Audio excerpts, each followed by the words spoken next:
Robert, how's it going, man? Thanks for joining me for a chat today. Yeah, good to be here. Thanks for reaching out. Yeah. So I was recently having a discussion with Svetsky, and your name came up, and he said, I got to listen to the podcast that you guys did. And I listened to the first one, and then in preparation for this one, I listened to the other. I think you've done three thus far, so I listened to the other two.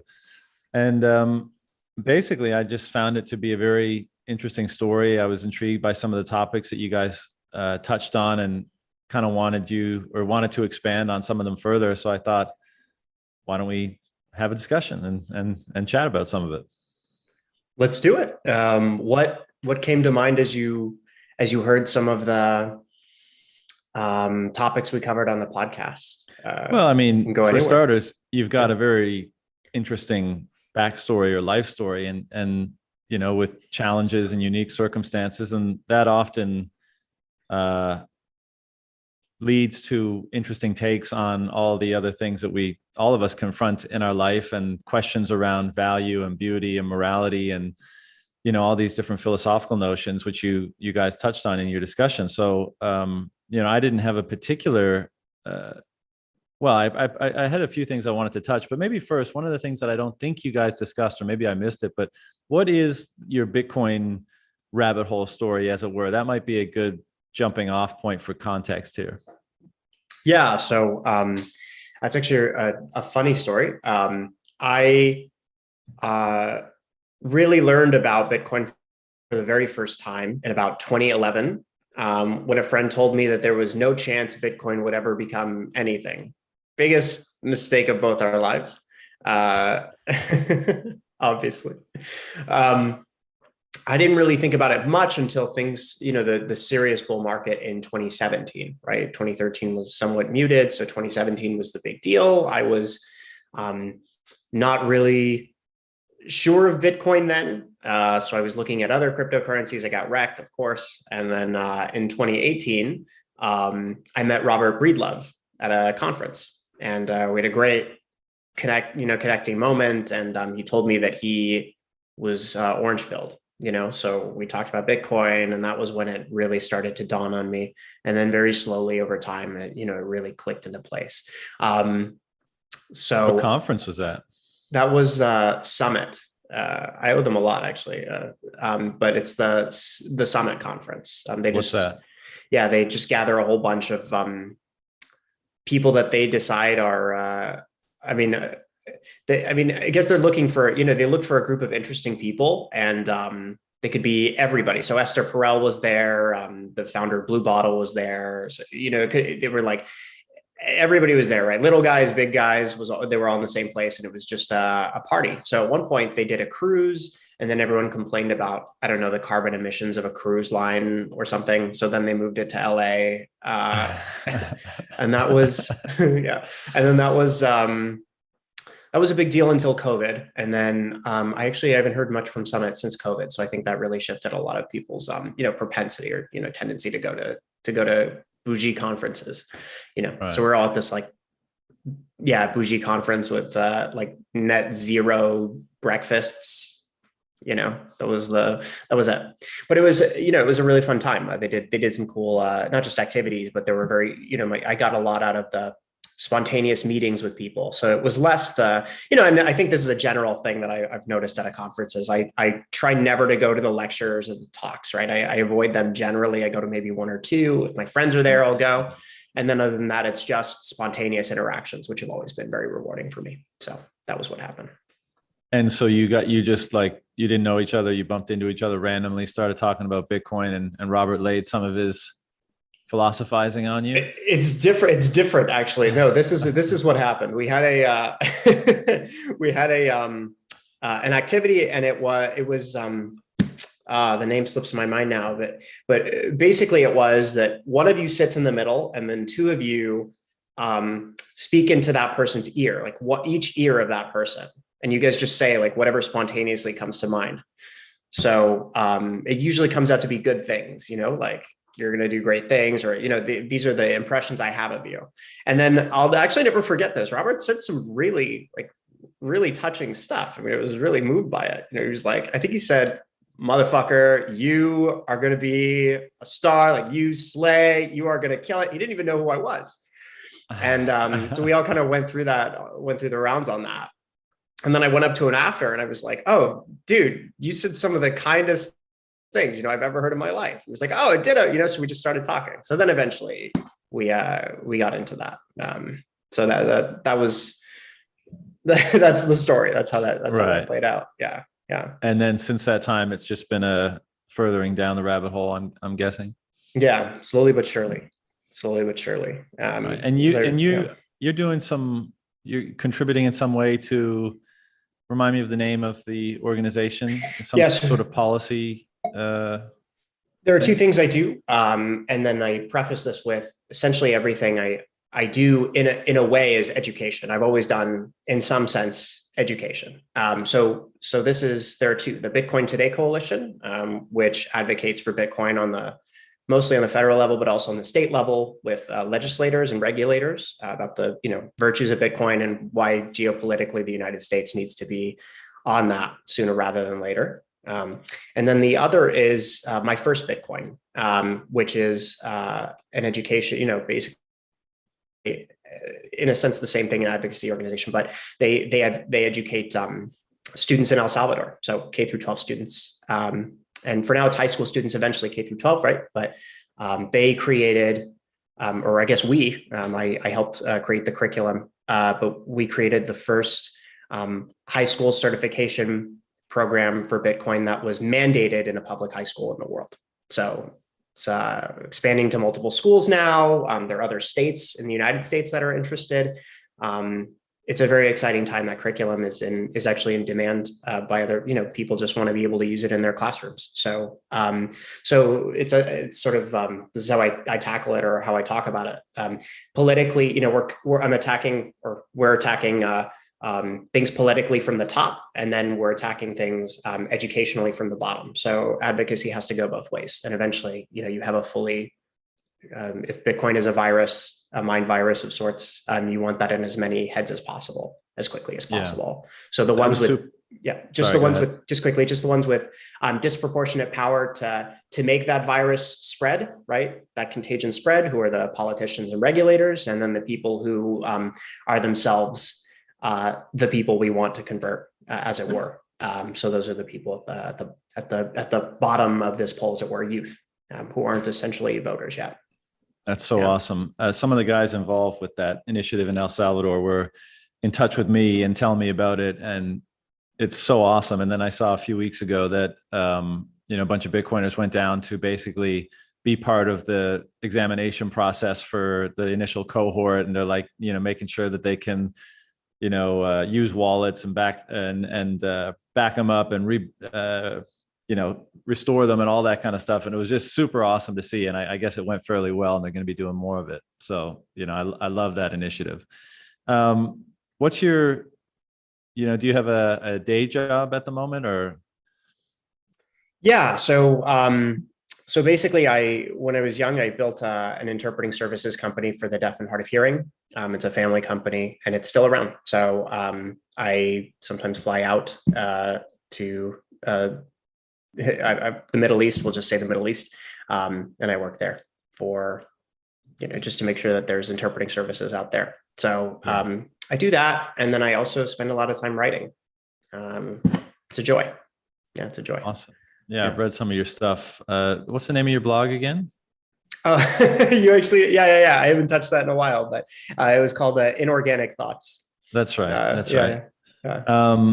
Yeah. And I noticed that on your personal webpage, you've done some interpreting services for Tesla and Facebook, and maybe been in the all hands meeting with Musk and Sandberg and those sorts of folks. Yeah. What was that like? I know you said one day I'll write a book about it, so I don't know how tight-lipped you're going to be, but tell me the juicy details.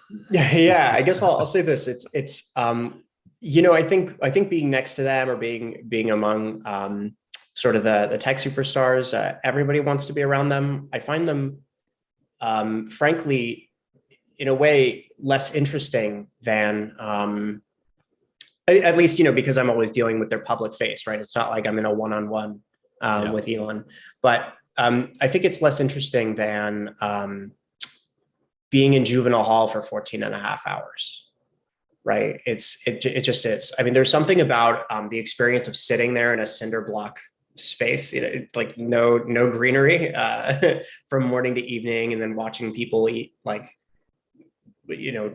powdered eggs. I think it was powdered eggs, and just listening to the kids and talking about, hearing their stories um, and then having that kind of jarring experience of being in that space. And then the very same week going to chat with, say, Mayor Garcetti. So you get, like I say this all the time, that if you wanted to be a politician, probably the best job that you could have is being a language interpreter first. And the reason why is because you're put in all of these places where you have to really see how society is, and you get to be a fly on the wall. People are their authentic selves. They don't care about you by definition. Like, your only job is to not exist and like facilitate a message. So I got to see people for who they really were, and I got to see what we really are as a society. I mean, the amount of decay is shocking, right? Just the undercurrent. I've seen, I'm able to make this comparison, right? That I would rather have a child be educated or be in juvenile hall than a special ed program in certain parts of the country, which I think is a pretty unbelievable statement, but I stand by it, because some of the things I've seen in special ed programs, the kind of abuses I've seen and have been able to do nothing about. I can't say anything more than that, but I've been very, they've been actually so hard for me that I was unable to continue doing that work. I had to just back out, and then I never felt that way in juvenile hall, even when even when I was dealing with kids who were violent. It just wasn't the same. So that. That's, I think, maybe the most interesting thing I could share. You're everywhere all the time, and you're spread out. And I never liked the work, right? I don't like not existing. I don't actually like the job. I have a lot of thoughts, and I like to share them. And so being forced to say something that I despise saying, right? To say the opposite of what you believe. I mean, that's great practice, right? You want to be able to be adaptable in that way, or even to be forced to say something you despise so that you can sit in the perspective of that person. I think, most people they never do that, right? They'd rather just hear their opinion come out of the other person's mouth. So, that's not great. Yeah. But that's what's, I'm grateful for that aspect, even if I didn't like the actual mechanics of the work. Sure. Yeah. I can relate in a very, very small way. I remember in high school, it's like history or debate class or something. And, you were assigned a stance on a particular issue, regardless of what you really felt about it. Right. Because, you're trying to work on objective debating skills rather than your particular bias or preference or whatever. And it was something to do with like nuclear proliferation in Pakistan and India. I can't remember exactly what, but I remember I was like, no, I'm not, because like the teacher assigned me, because as you're saying, like you have to say things that you don't actually believe to be true, and you have to represent them in a certain way. And I remember the teacher was like, well, this is your side of the argument. I was like, no, I'm not doing that. Like, I can't do that. I don't know how to think if I'm not representing what I think is true. Right. Like, where am I drawing things from? Like, I can't remember if I actually capitulated ultimately, or if he just let me go. It's a bit blurry, but I feel that. And I mean, I can imagine it's that times 100 in your line of work. I want to come back to what you said about, because it's a super interesting dynamic of simultaneously being the person in the room who exists the least, let's say, in as far as everyone is concerned, but the one in the room who is observing the most, and how much their relative non-existence amplifies their ability to observe, because people aren't catering to the different things that you typically notice about someone who you think is noticing you, right? Typically, like we're always surveying the room to say, oh, I said something and this person, their shoulders did this, they reacted, all and conscious and subconscious data that we're taking in to make, to orient ourselves continuously in an environment, whereas your people aren't orienting themselves to you. They're not as concerned about what they're saying as far in relation to you, but you're like dialed in more so than anybody on that dynamic that's taking place. Actually, I was going to, go back to your, how you came to be involved in this work, but let's just hang out here for a second, because I think it's super interesting. What has that experience been like? What has it taught you about human interpersonal interaction and psychology and culture, even more broadly, if anything? Like, spending that much time in that interpersonal space that is so unique must have been very insightful in a variety of ways. Yeah, I don't actually know where to begin. Wow.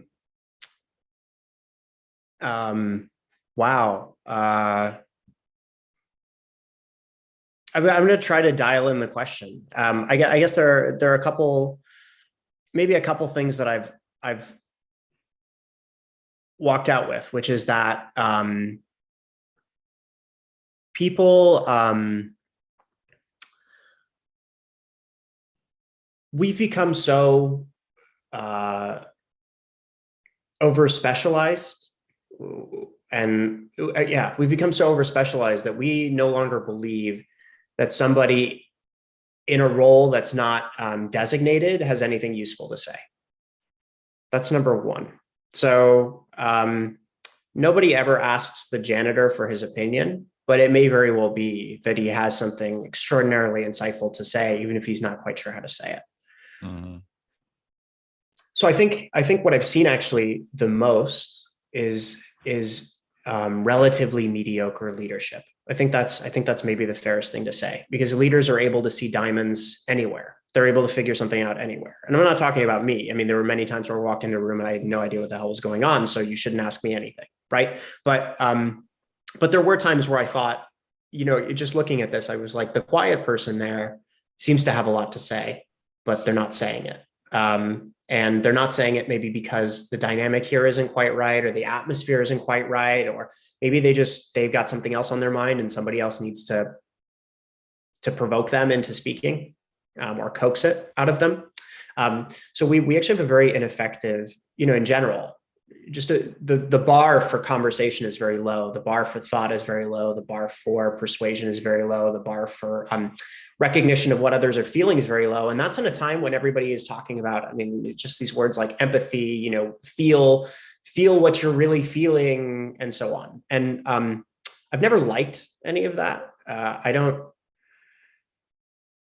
I've never liked these exercises where you come in, you meditate for 5 minutes. I think those are things that, I think to each their own physiology, right? Some people don't want to rest, they want to go. And some people need the rest. And so if you need to, just take 5 minutes, get out, come back in. You don't have to be told, somebody needs to walk out 5 minutes in the middle of a meeting because it seems useless to them. And they feel in 5 minutes, they'll check back in, get out, check back in 5. So I think there's that. There's just this huge gap between, I want to say, sort of what people are capable of, the systems that are in place to make people highly capable, and then just even the interpersonal relationships they're just not great. That's one. The second is that I think I guess, do I want to say this or do I not want to say this? I'm constantly, as I'm saying things throughout this whole thing, I'm like checking myself and what I should say and what I shouldn't. There is no culture today. There isn't any. I don't know what anybody means by it, but this is the truth, that nobody really believes in anything. Nobody really believes in what they're doing. I don't see anything authentic in the vast majority of the work I've ever done, period. I think Bitcoin has been a wonderful incidental, in a sense, incidental reaction to that, right? I don't know how many of us really figured out that, I was going to say figured out that reducing inflation or even capping our currency at or a money at 21 million would then lead us to start thinking and with a lower time preference, and so on, that whole argument. But I actually wanted to say something like, we were already starting to lose our beliefs, or this culture, this idea of culture that was already starting to fade back when we were on the gold standard. So it's not, I'm starting to think that fiat is kind of correlative, not causative. It's the feedback loop actually started before we got onto the fiat standard, and Bitcoin is just a chance for us to try to reorient ourselves in the middle of what seems to be a very serious societal collapse of sorts.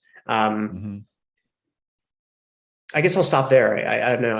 Sure. I got lots. Perhaps it's the case, and maybe we should discuss this angle of it. Maybe fiat is just another result of the death of God, sort of thing, where when you move away from the rails of absolute or ultimate or highest meaning, then all sorts of, bad things, for lack of a better term, or detritus is able to pile on top of that vacuum, or pile into that vacuum, and a corrupt, unfair relative system of money is just another example of that, another expression of that, perhaps. And that's kind of interesting. So I do want to get your take on that. But first, before I forget, I also, in preparation for this, listened to you sign Eminem's Rap God. That shit was fucking unbelievable. Like, and as many of the comments in the YouTube video suggested, like, I don't know if this guy's fucking actually rapping or actually signing Rap God or not, so I'm just gonna have to take it on faith. But if he is, holy fuck, it's impressive. So I didn't want to forget to say that part. Thank you. Yeah. But in fact, it was just a grocery list, it's just a really long grocery list. Yeah, man, just memorized it. And anyway, no. But continuing this discussion about, what your experiences have kind of, what you've learned from your experiences in doing this type of work, I can appreciate that, because you mentioned the current modern day rhetoric around empathy, you find kind of superficial. And I can appreciate why that might be the case, because you're there really having to empathize with people. And let's just get the context there now, because we've probably gone on too long, but you are a child of deaf parents, correct? Yes. Yeah. And so you grew up in an environment where both your parents were deaf. And of course, that's going to generate an entirely different or dramatically different childhood than most people. And it's going to put you in a number of situations that you're probably going to have to mature more quickly. You're probably going to have to, understand or be exposed to certain psychologies earlier than other people might, and responsibilities and all that kind of stuff. And, we can certainly dig into the different components of that. But one of the ones that you mentioned in, I think it was like a 35-page write-up that you did on your blog on your childhood growing up to deaf parents, was this story where you were negotiating a used car purchase for your mom, I believe. And the sleazy salesman was kind of flirting with her, and she was trying to get a better deal. Your mom sounds like an awesome person, and despite her disability, she was like, just never gonna let it hold her back, sort of thing. And she was trying to, basically negotiate through you a better deal for the car and the warranty and that kind of stuff. And in that process, he was being a creepy car salesman, and he was trying to, get her to, in her pants, basically, for a better discount on the car. And you were the one that was in between that, and as a result, aware of that. And you're the one that had to figure out how to communicate, how to mediate that, what to communicate, how to communicate it, how to stay calm yourself, because some creep ball is hitting on your mom. And the reason why that makes me think of your comment about empathy is because, like, you have to really be able to embody the people that you're communicating for or in between, in order to do your job as effectively as possible, in order to maximize the fidelity of the communication that's passing through you. And so I can appreciate why all this, this lip service and this false rhetoric around empathy today is, rubs you the wrong way, because you've probably had to develop a capacity for empathy that far exceeds what most people have in the world today. a lot was said there, so I want to get to all of it. What I'll say for the empathy piece is this, that part of what makes it so fake or inauthentic is that people often rarely say what it is that they really are, or what they believe, or what they are doing, and why they're doing it. So I'm going to quote Nietzsche a lot, probably over the course of this chat. I love Nietzsche very much. Yeah, he's my favorite. So he says something like, and the death of God, as you mentioned, I mean, that's sort of the crux, I think. I mean, it's interesting that we'll like to go there. Nietzsche says something about, in Thus Spoke Zarathustra, there's basically a line about a robber. And he says something, you know, it's this chapter called The Pale Criminal. It's in book 1 of Thus Spoke Zarathustra. I think it's 6. So if I may, chapter 1, you know, book 1, chapter 6, verse, whatever, 13. I'm sorry to everyone who has to hear that. Yeah, right. No. No, that's it's sort of this. I guess I'm trying to make this half joke about how like Nietzsche is the new Bible, but rather than show off. But yeah, I realize that that's how it sounds now. He says something about how there's a criminal who's being convicted of a murder and a robbery, I believe. But he says something like the robber actually justified the murder by means of the robbery. Like what he really wanted was to kill somebody. He was out for blood. But his mind said, that doesn't, you can't just do that. You need a justification for it, a rationalization. So he went and stole something instead. And I think that's a very profound recognition. That goes through the minds of people all the time, right? Just in some very, very seductive, subtle, obscure way, that we tend to say something like, well, this is what I want, but there's a part of you that's going, no. What you really want is this other thing, but you're using this piece to justify it. So when you approach somebody directly about what they're feeling, they're very rarely honest about what it is, why it is, how it is, the root of it. And it's often much simpler than they make it out to be, right? We'll come up with all kinds of rationalizations and so on. And I think the first generation of psychologists in the modern world knew this, and that was part of sort of getting to the root of things, like who you really are and what you really are. So it is a pain in the ass, because if you're observing very carefully, you might just say something like, no, I think this person has a propensity to not be grateful. In other words, like this person is always complaining. And then you're like, well, practice gratitude. But gratitude might not actually be in that person's vocabulary. They might not have that access to that feeling altogether. What they understand as gratitude might actually just be their sense of justice, which is to say vengeance. Like, I'm grateful that he got his just desserts, rather than an actual feeling of gratitude. And that's not nearly the same thing. So in fact, I think it's the opposite thing. It might even be so far as to be the opposite thing. So like tends to coalesce with like, right? And unlike tends to separate itself from unlike. And so you can very much see who people are based on their friends. And then if their friends are that kind of people, they complain, then, and they're incapable of gratitude, then you can be pretty sure that that's sort of, this is, I think, a very controversial statement, but it's almost a biological phenomenon. You're almost predisposed to being that way. Why, I don't know. And maybe your environment sort of encourages certain of those traits where in another world, you might have been forced to obfuscate. You might have been forced to rationalize this or that temptation, that feeling. But I think in some sense, it's actually relatively hardwired, what your propensity to something is. And the hope is that your environment doesn't actually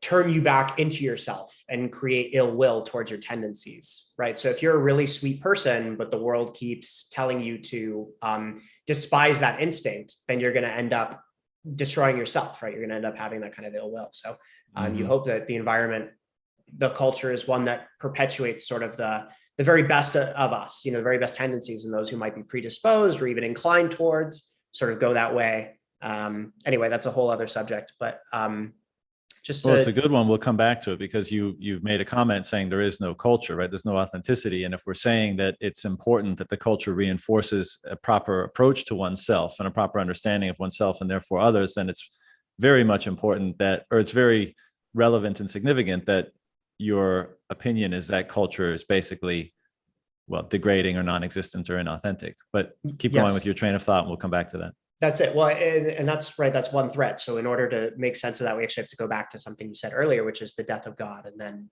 Nietzsche has a few thoughts on this, right? None of this is mine. He says something to the effect of God was a problem in the first place because it forced people with a variety of approaches to life, right? A variety of physiologies. I wanted to say physiognomies, but physiologies, cultural propensities, tendencies to all sort of be put under a single funnel, to all go under God. So once upon a time, there were, whatever, the Greeks, the Persians, the Romans, they all had this distinct way of living.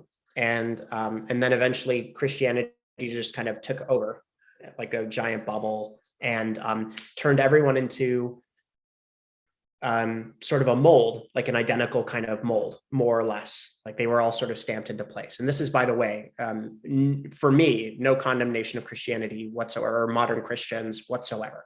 I actually very much like Christians. But that being said, this is sort of his historical explanation. So this is just a sense of what happened. So one culture became so successful that it took them all over, and he thinks successful for the wrong reasons. So we can go into that. We don't have to, but that's basically the idea. And then what happened was people for a while believed in God very sincerely, but then when we started to not believe in God anymore, right, the death of God, he's starting to, in a sense, sound the alarm and say something like, how is it possible that, or what comes after that? And what comes after that is our actual tendency to believe, like our very ability to believe in anything, such that we might not see it happened within our lifetimes, right? We used to be able to build a project and die knowing it wouldn't be finished. In our lifetimes, we would never get to see it, but we would die with some kind of relief knowing that in 3 generations, the Parthenon would be finished, or whatever, the pyramids of Giza. And now we can barely wait for a video to load, So this tendency to believe at all has died along with the death of God. And that wouldn't have happened if we had had a variety of cultures to begin with. But there's a kind of, he's saying, he also says a lot that, a lot of good things came about this sort of silver lining with Christianity, and we can come into that. But that's sort of the problem to solve, right? Is what can be done to recreate people's sense of belief, particularly if there's no God, right? So what can people believe in? How can people have the same kind of happiness and joy that faith in God brings without God at all? And how can you do it without LARPing, right? How can you do it authentically, seriously? That's a very difficult question. And Nietzsche sort of always points, but he never quite tells you. And I think it's very important that he never tells you, right? He wants us to put in the work. In other words, if he were to give simply the answer in a way, it would also be more of the same. Another system, and he's not interested in systems. He believes that a will to a system, in his words, is a lack of integrity. So that's all that. So I guess part of the problem is, right, with modern culture is that we have this deep-seated inauthenticity because we're not really capable of believing in anything. When you can't believe in anything, you can't become anything either. You're just sort of whatever the moment calls for. You become this kind of actor, like a sign language interpreter, I suppose, where every minute you're something else, right? In the morning, you're one thing. In the afternoon, you're another thing. And you're not a stone, right? You can't be built on. You can't build on. You can't be built on. And so everyone is just some cheap actor, some kind of thing. And so the question is, are you actually a genuine person, or are you LARPing, or are you, what are you exactly? So you have to know that first. And then you can start to take steps in whatever direction towards what is authentic, because it's impossible for someone to be authentic if there is nothing there. If there's no there, I don't really care what I give, what I saddle you with, like, you're just going to be whatever that is. So there's no point in having a kind of a discussion about authenticity if there's nothing authentic about you. And that's, I think, a very harsh recognition, but there are people out there, right, who have, there is no there, legitimately. And it just is. Like, there's nothing good or bad about that. It simply is a fact. Very harsh to say that out loud. And I don't like saying it. So I guess I'll stop there. Well, I think many of us can probably appreciate that sentiment. And, you know, speaking, well, first of all, I mean, this is kind of the question. And again, this leads back to, you know, the death of God quote. It's like, can there be a there without God there, effectively? Now, I'm not necessarily imposing a particular God, but can you be properly integrated and constituted and embedded within all these different nestled patterns in the world, from, you know, the teeny tiniest to the largest magnitude, without a centering value, an absolute force or value there? Like, is a tether to that is what's needed to be, quote unquote, there, and to be able to have the capacity to be authentic, and then to have the capacity to contribute to a family, a community, a culture that is likewise imbued with that quality. And that's an interesting question. I lean towards instinctively the answer being yes. You need some paramount orienting truth or value, because otherwise everything becomes relative. And to your point, like, I think, to your point, you mentioned how, like, we only, before, people would engage in great works that they weren't going to be around to see the completion of, and now we can't wait for a video to download. I feel like if you're not deriving a sense of peace and joy and fulfillment, like you just alluded to, through that ultimate source of meaning, then I feel like it's quite natural that you'll look outward at complexity and phenomena and sensory experience to try to fill that void. And it would seem to be quite rational, to me at least, that absent being able to find a commensurate sort of meaning in that realm, you'd increasingly, you know, kind of rev the engines to try to mine it for more and more and more and more, like digging for meaning. And so perhaps this is why it to the extent, and if it's true, that we're moving away from a notion of God that is a source of meaning, and we've moved far more, you know, on the side of the material, and we just continue, like, it would seem to make sense that we would continue to ramp up the speed at which we're engaging that to try to find meaning, because we're so incapable of finding it there, you know, without the balance or the tether to the former. And in that sort of environment, it would, you know, of course, you're going to create a culture that is just faster and faster pace and less fulfillment, let's say.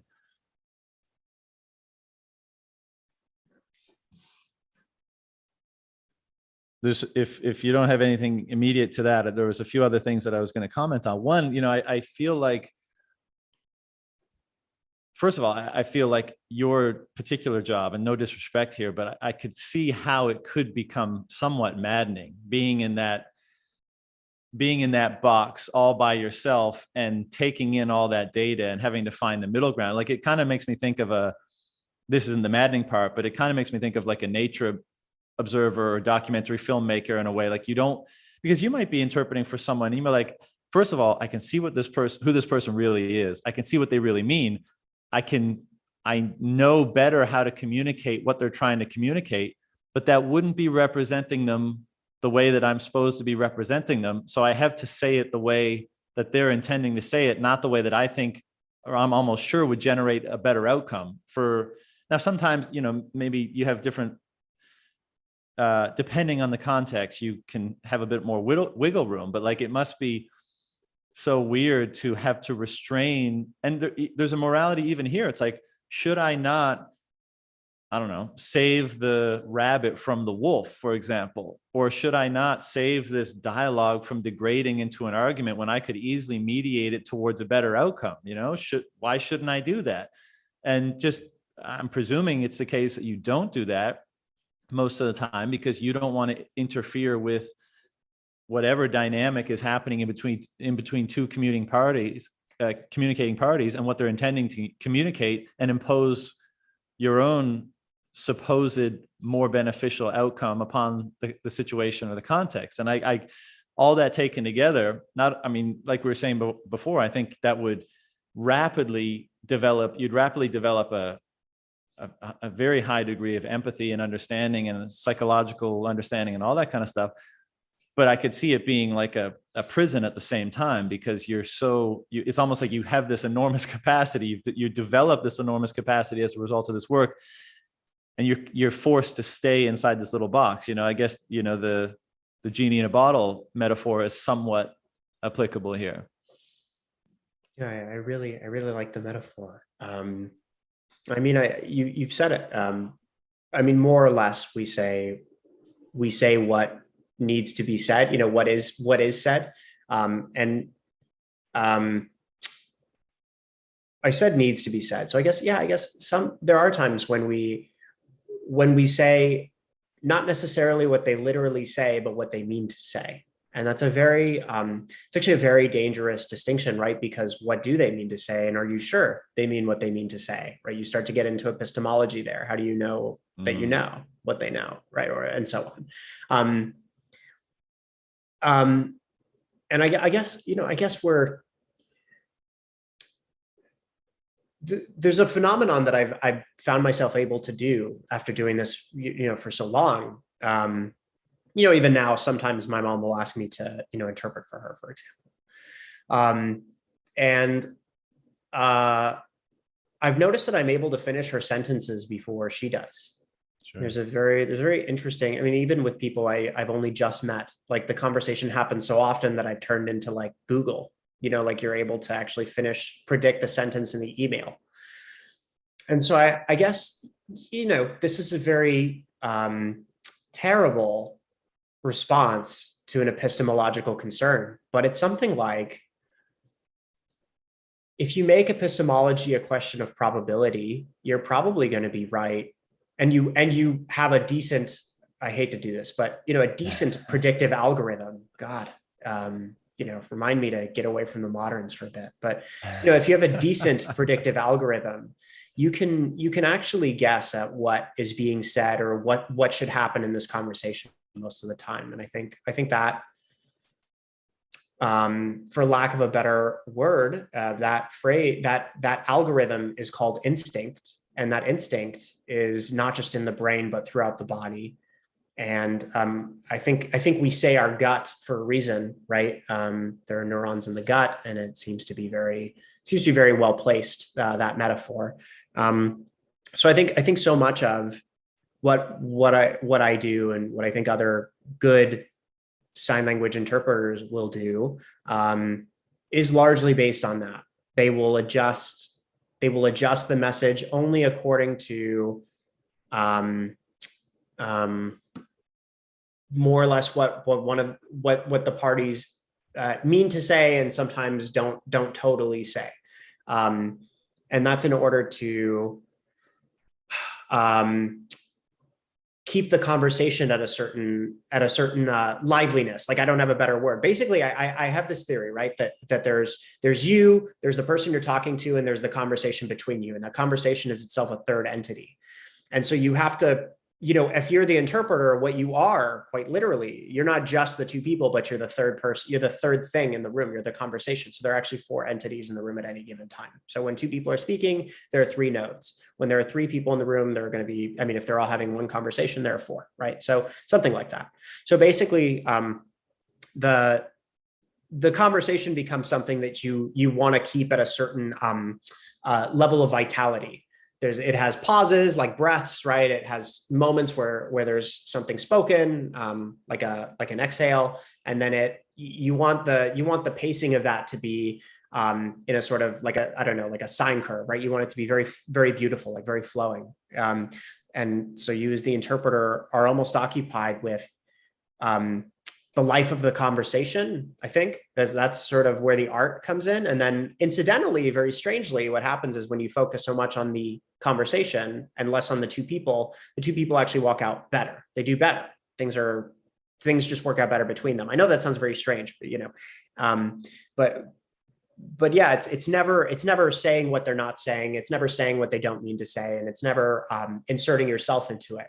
But there is this kind of gray liminal space where what they mean to say and what you can express sort of come together, and there's something that's not you, and that's sort of them, but not yet them, nascent, needs to be said, but isn't being said, and that you can occupy as an interpreter. And I think the term that we use for that, which is to me, a relatively silly term. It's called a dynamic, cultural, like dynamic equivalence. It basically means like the common feeling in the space is that the reason why, say, deaf people or hearing people can't be understood by the other as easily is because it's a cultural question. So you as the interpreter sort of take that liminal space, and what that is, that liminal space is actually called culture, and you just fill it in with your cultural knowledge and you make that happen. I think it's much more interesting than that. And I think it's much more fundamental than this sort of throwaway word that's become culture, which can now mean apparently anything. And it's very stupid, So, but dynamic equivalence is just this very, it's very, this very Latin heavy term, like all these Latin words, and they're just all thrown together. I don't know what they mean. So, yeah. Well, and I don't know if you have more to say on this, but I gave some of my comments on the current state of the culture and why it is there might be a lack of authenticity there. And again, like if you just kind of insinuated that an understanding of that cultural space in the middle is often important to do your job properly. And then a few minutes ago, you made the fairly blunt statement that there is no culture, or there is very little authenticity. I mean, why do you think that is the case? We've touched on it a little bit, but do you have any more to say on why you think authenticity is so hard to find today, and how culture is not supportive of it? I'm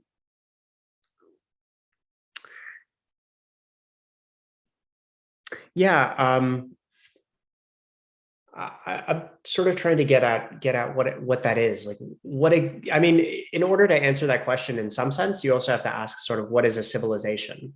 Is it just a bunch of people who get together and decide to, live in a city? That doesn't seem right. Like, it doesn't seem right to me that culture is hot dogs and apple pie and baseball, as much as I love those things. It just doesn't seem right. And it also doesn't seem right. Yeah. What would seem right? Yeah.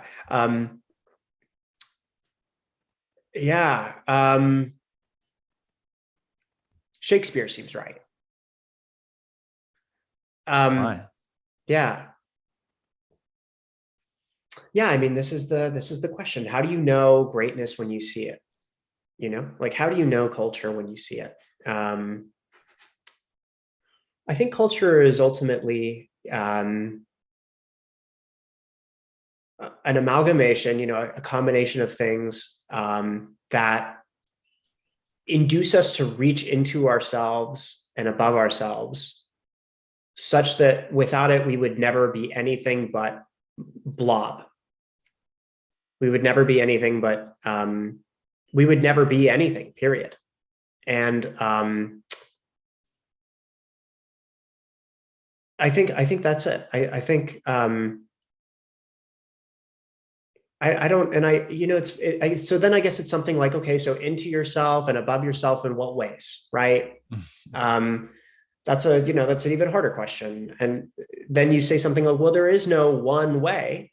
I mean, this sort of is me trying to also answer the question of, do you need God or do you not, right? I don't believe that there's only one way for a human being to turn out.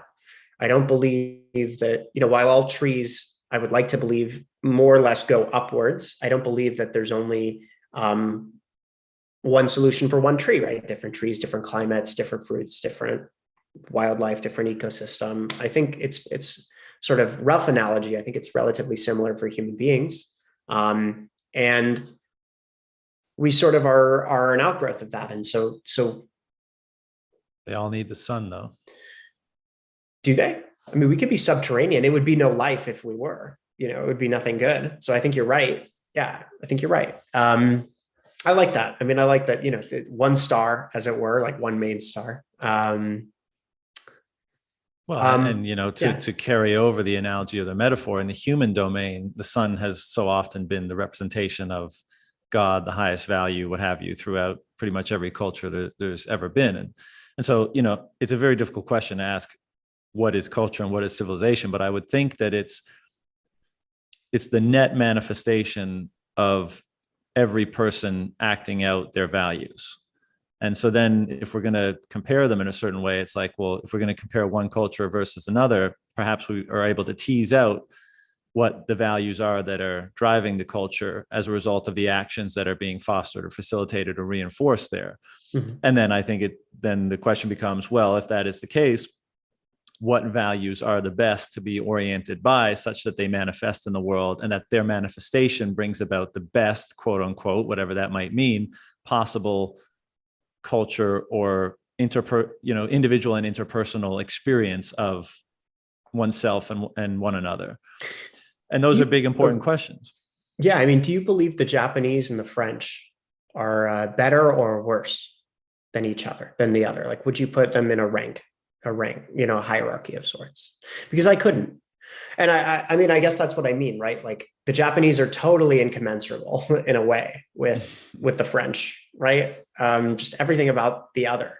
The French are very right, joie de vivre, and the Japanese are very focused on your craft for 50 years. Like, they take everything with a sort of seriousness. Everything requires a certain kind of subtlety. Their cuisines are so representative of how different they are. But I would never say that one was better or worse than the other. And I think even their cultural achievements speak to that too. Like, it's very hard to say that one would be better or worse than the other. So I think that's what I mean, right? That their values are fundamentally different. But I don't think you could put a Frenchman in Japan, and I don't think you could put a Japanese man in France. I think it would be very hard for them, but they would thrive in their own worlds. But also it's this sort of give and take, right? Like they all talk about like this mythical starting figure, right? For the Gauls, like there was this, mythical, Vercingetorix was the revolutionary. I believe, Japan is the emperor. So they always have these, like Romulus and Remus for Rome, and so on. Everybody has their kind of mythical starting figure who brought about these values, invented them for us. So I think that's in a sense like what it is, right? Like, there are a lot of us who would just feel aimless because we don't have that rare genius of creation, like whatever that is, that ability to make something from nothing, as it were. Like, there was this starting man who is Japan, and then there was the starting man who is Greece, ancient Greece, and they're in a sense eternal, and in a sense very transient. We no longer have an ancient Greek individual, but we have the shadow of what they were, and we're very impressed by what they are, right? The Iliad and so on it's a very impressive work. So I guess that's what I'm getting at. Not to and I think we're both not even sure what we're getting at, but right. I think that is the point, that those figures, and I think Vercingetorix was actually, he stood down Caesar in Gaul, I believe, was his historical fame. But all these figures, all the way up to perhaps the archetypal one in the central culture hero, the religious hero, which, the West is most familiar with, Jesus Christ. The whole reason why they're elevated is because they're representative of the embodiment of certain values, and they become something to strive towards, to create almost a moral umbrella under which, everyone can determine their own goodness in relation to and strive towards. Like, this is what it's almost like it's necessary, because absent that, you have this complete relativism, which, perhaps many are of the opinion that we have something like that today. And if you do have that, then it leads to disorder, because there is no, North Star, as it were. There is no sun. There is nothing that's helping maintain the order out of the chaos. And, I think there's a reasonable case to be made that that's happening today. And again, back to Nietzsche, I mean, I think that was part of, and you're way more into Nietzsche than me, but I think that was maybe part of his argument or logic in the statement he made about the death of God, in that it would induce, or what would follow would be this sort of relativistic situation, which would have a lot of negative outcomes. To shed some light on that, I think relativism only comes about when you give up, when you say there's nothing guiding me whatsoever. But the truth is that there is something guiding us, and that is our biology. In other words, where there is the North Star is in a sense our body and nothing besides, but also nature. Like, in other words, we can sit in the woods for a week away from the modern city, and what we would be around is health, nothing but health, as far as the eye can see, right? So you can just sit there and watch an oak tree be an oak tree, and you can watch water go through a river, and you can, the sort of the Zen, Siddhartha by Hermann Hesse he does a wonderful job sort of talking about the nature of being Zen. And so whether a tree is guided by God or not, right, that sort of becomes an intellectual argument of human beings, but you could just as easily say that it's guided by, in a sense, by both by what's around it and by itself. And so you get this this is where I think Nietzsche settled. He would probably say, not that everything is relative with the death of God, but that everything is perspectivist. That is to say, you want to sit in as many seats as possible to get a sense of a framing of the world. You want to be in the tree, the frog, right, and so on, the grass, but to get a sense of what life in each of those angles is like. But you also want to know that some of those lives are better than others. So the life of an eagle is more beautiful than the life of a sheep. Why? Because, it comes down to, what do you feel when you're in that height? So you're looking down upon everything. You're this great creature that can soar, that can dive, that can move in 3 dimensions quite easily, whereas a sheep can really, let's be realistic, move in 2, and is always subject to the dangers of the eagle from on high. And so so I think that's that's the response to your question, right? There is a kind of, if you take God out of the picture, there is a kind of rank and hierarchy. Some things are better than others, but because there's no God to affirmatively establish that this is the good thing and this is not, in a way, it does become a war of might is right, inevitably. In other words, and the strong may not always win. Nietzsche's paradox is that the strong tend to lose to the weak because there are so many more weak people or weak things than strong things. And so you have to protect the strong if you want the strong to rule. There's kind of this paradox about that. And that the strong ruling is an exception of history. So he says that, right? That's his position, but that sort of health, whatever health is, and is a very grounded phenomenon. Like, what does that actually mean? It means, good diet, good weather, all the things that Bitcoiners are very much into. And he would say that those are fundamentally grounding forces. And that you don't have to go to this highest, most abstract theological phenomenon, right? God, to come back to those things. You can remove him from the picture if you choose. So it was Nietzsche's opinion that, an individual could be, and I know there's a lot of indefinable aspects of this question, but an individual could be optimally oriented or constituted absent the notion of a highest or absolute value like God. He was very adamant about that. Yeah, he thought so. Can you expand upon what he thought that constitution would look like?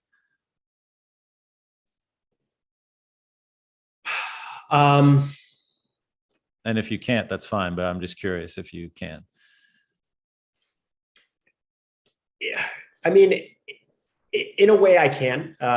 Yes, I'm going to be more abstract in a way on purpose. One of the things he talks about is something I mentioned earlier, which is the ability to, he talks about this phenomenon called eternal recurrence, which I like very much, and I think is a very rewarding thought exercise. He says something like, have you ever had a moment in your life where you would say, I'm okay with living everything that's led up to this point an infinite number of times?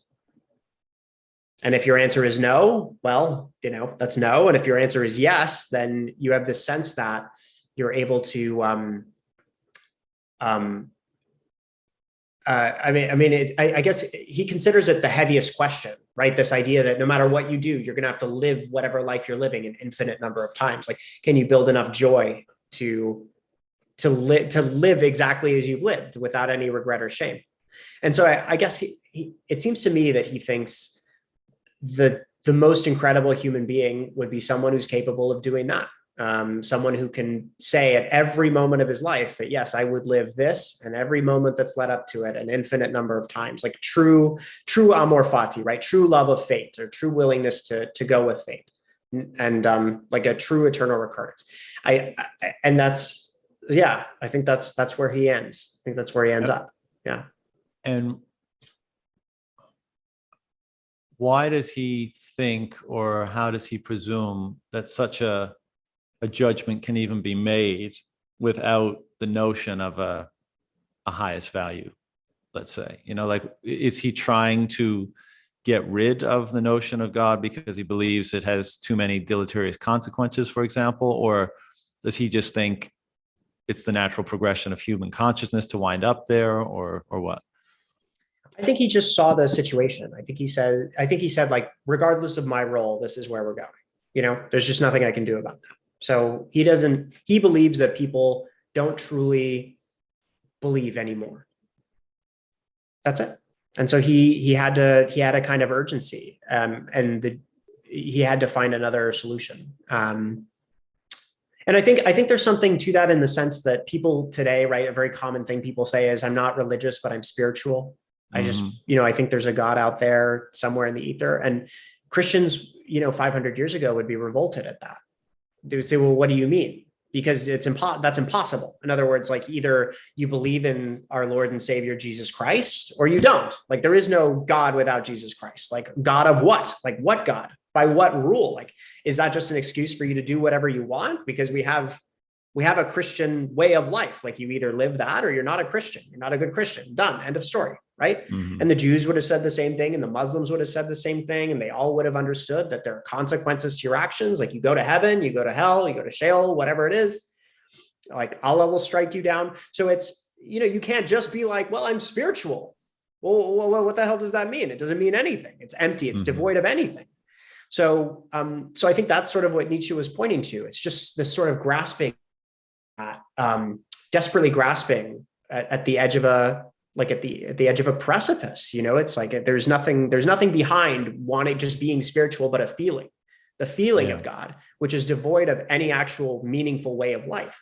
So if somebody is serious about God, then they're Baptist, they're Catholic, they're Protestant. There's something, like, some way of life, some grounding. They read the Bible, they go to church every Sunday, they try to be a good Christian. Of course, by trying to be a good Christian, you'll say you're a bad Christian, but at least you're, Christian, which is great. That was a half joke.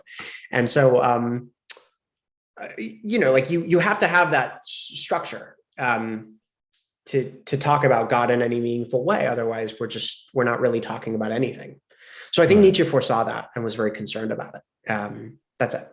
Which is interesting, to go back to our prior discussion about civilization, because it would seem, at least, that a hallmark of every civilization, at least up till this point, has been an explicit moral dimension, an explicit morality, an explicit system of morality.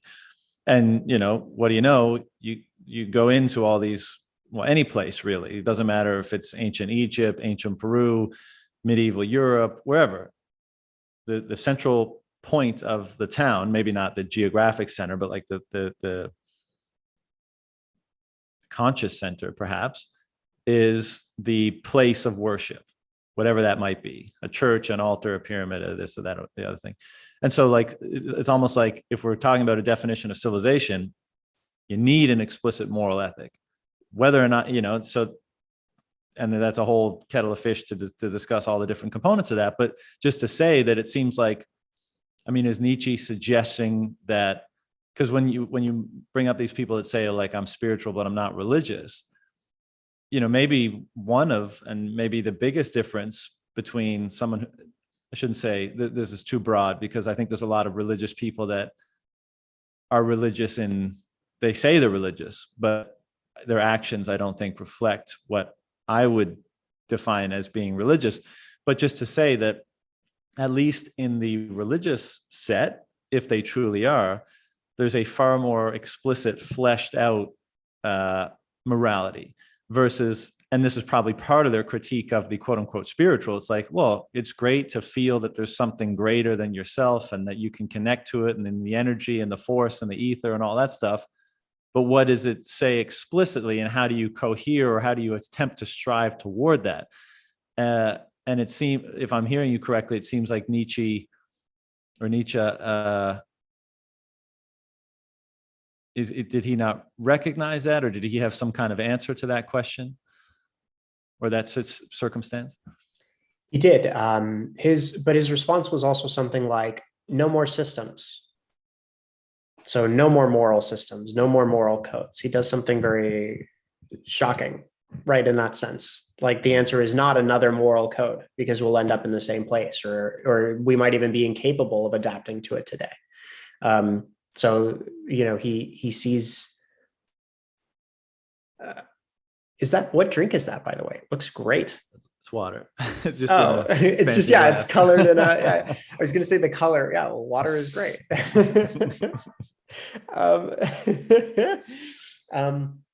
Yeah. So I think that's his response. I think that's not a great response, though, is it? Like, no more systems, no more frameworks. I mean, look, I can appreciate the criticisms of all these moral systems of the past, but also we don't know that we were capable of not having them. I mean, they emerged everywhere where human beings congregated, and they've been a part of our history forever.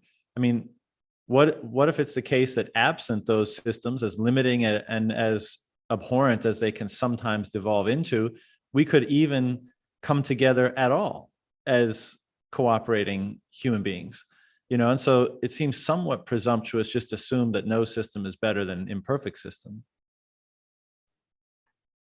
Yeah. I mean, there is a lot to say here. Like, there's a lot more to go into, I think, but if you don't mind, I'd love to shift tack, just because it's whatever. There's a lot to pull from here, and I think I've just hit my max in terms of Nietzsche and more, and sort of like. All right. Well, before we shift to a system, Nietzsche, I do have one more question regarding him, and I don't know if you're capable of answering or not. But do you know anything about Nietzsche the man? Like, I do. What he was like as a person, as a historian might describe him, as a friend or a partner might describe him. Yeah. What people would say about him is that he was very quiet. He was very kind, very polite in company. He was initially a very healthy man, and then a young kid, and his teachers recognized that he was very bright. And then he was can't remember what, I think he was I don't want to say nurse, but he assisted sort of medical he was a medical assistant, as it were, during a particular war, and he realized that there's not much glory in war per se, that in a kind of physical war, it's not necessarily a great thing, and there's more to get into that, like whether he really despised war altogether, or as a murderous thing or not, but from there he was the youngest professor at the University of Basel for philosophy at 24 years old. And then he wrote the book, The Birth of Tragedy. Everybody hated it. He said, I don't care about any of you anymore. I'm just going to go write my books. And then he was no longer, I don't think he was a citizen of Germany. He was almost citizenless at one point. So he lived in Switzerland for a while. And he switched his time, I think, between Switzerland and I want to say Italy. And then he started to get very sick. He got these splitting headaches. He had problems with his vision. And in spite of those problems, he wrote fanatically. He never let that stuff kind of get him down. He walked 8 hours a day, with weights without breaking a sweat some days, just uphill. And he believed just for exercise or because of his illness? Yeah, actually, yes, both. So it's, I love that you said that. So one is, he never trusted a thought he had while sitting down. He said that thoughts while sitting down are very nihilistic. They're very bad. Yeah, you must walk. The second is that he overcame, in a way, his illness by being so physical. He overcame his own sickness by putting himself in work. So to everybody who's like, I'm sick, I can't do it, like Nietzsche actually said, yeah, well, the way you fix that is by working your ass off. So Caesar had the same thing, right? Caesar had seizures. And then in order to fix that problem, fix it, right? I'm sure they got worse over the years, but in order to sort of prevent himself from succumbing to that, even though he was like a pasty white, pasty, like a soft seeming dude, he worked in the trenches. He dug trenches with his soldiers. He slept on the hard floor. He walked faster than he led his army faster than anyone ever had up to that time, through very hard winters and over mountains and so on. So that was his safeguard against it. And then eventually Nietzsche succumbed altogether to his insanity. We think it might have been a tumor. We're not sure what it was. It was definitely not syphilis, as some people like to say. It was absolutely not. So he had a tumor in about 1890. So he was, I think, 44 when he finished writing all of his works. And then he spent 10 years in bed until 1900, where his mother took care of him. Damn. Yeah. Very hard. Actually, one more story, if I may. The rumor, I don't believe this is apocryphal. I think we actually know this is true, but the rumor is that he went completely mad when he was walking and he saw a horse being whipped, being beaten. So his first response to it was to go up and hug it, try to protect the horse. And that was when he supposedly lost his mind. And what a way to lose your mind. Nice story. Yeah, right.